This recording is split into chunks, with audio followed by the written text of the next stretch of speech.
Hi అండి. చింతలూరులో నూకాలంతల దర్శనానికి అయితే వెళ్ళామండి. చింతలూరు తీర్థం ఉగాదికి ముందు రోజు అవుతుంది కదా, అప్పటి నుండి వెళ్దామంటే ఇవాళ కుదిరింది. కొబ్బరికాయలు అరటిపళ్ళు ఇక్కడ అమ్ముతున్నారండి, తీసుకున్నాము. అమ్మవారికి చీర, రవికుల గుడ్డ, పసుపు కుంకుమ గాజులు ఇంటి దగ్గర నుంచే తెచ్చాము. ఇంకా ఇక్కడైతే దివిటీలు వేయిస్తున్నాం పిల్లల చేత. అలాగే కళ్ళు కూడా దిష్టి తీయించామండి. తాటి కళ్ళు ఉంటుంది కదా, దాంతో దిష్టి తీస్తారు. ఇలా తీస్తే పిల్లలకి చాలా మంచిది. తీర్థం జరిగి ఆల్మోస్ట్ 3 నెలలు అవుతుంది, అయినా కానీ జనం రద్దీ ఎక్కువగానే ఉందండి. చింతలూరు నూకాలంతల గుడికి చాలా ఎక్కువ దూరాల నుండి కూడా భక్తులు వస్తూ ఉంటారు. చాలా ఫేమస్ గుడి అండి. ఇక్కడ ప్రశాంతమైన వాతావరణం అదిని. గుడి అయితే చాలా బాగా కట్టారు, చాలా పెద్ద గుడి కట్టారు. నేనైతే ఇప్పుడే వచ్చాను గుడి కట్టిన తర్వాత. అమ్మవారికి ఈ కలర్ చీర అయితే తీసామండి. చీర అయితే కలర్ బాగుంది. ఇంకా నైవేద్యం పెట్టడానికి అని చెప్పి ఒక 10 నిమిషాలు డోర్లో అయితే వేస్తారు.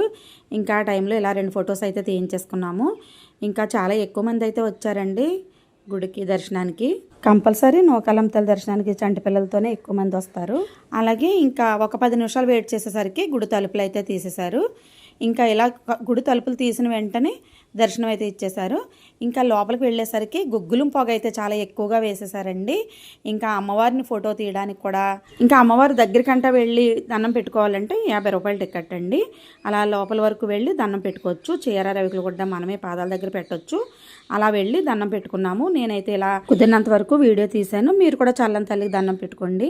ఇంకా అమ్మవారి దర్శనం అయిన తర్వాత ఇలా బయట అయితే కొద్దిగా తీర్థం కూడా ఉందండి. ఇలా షాపులు ఉన్నాయి. ఓకే అండి, చింతలూరు నూకాలంతల దర్శనం చేసుకుని ఇంటికైతే వచ్చేసామండి.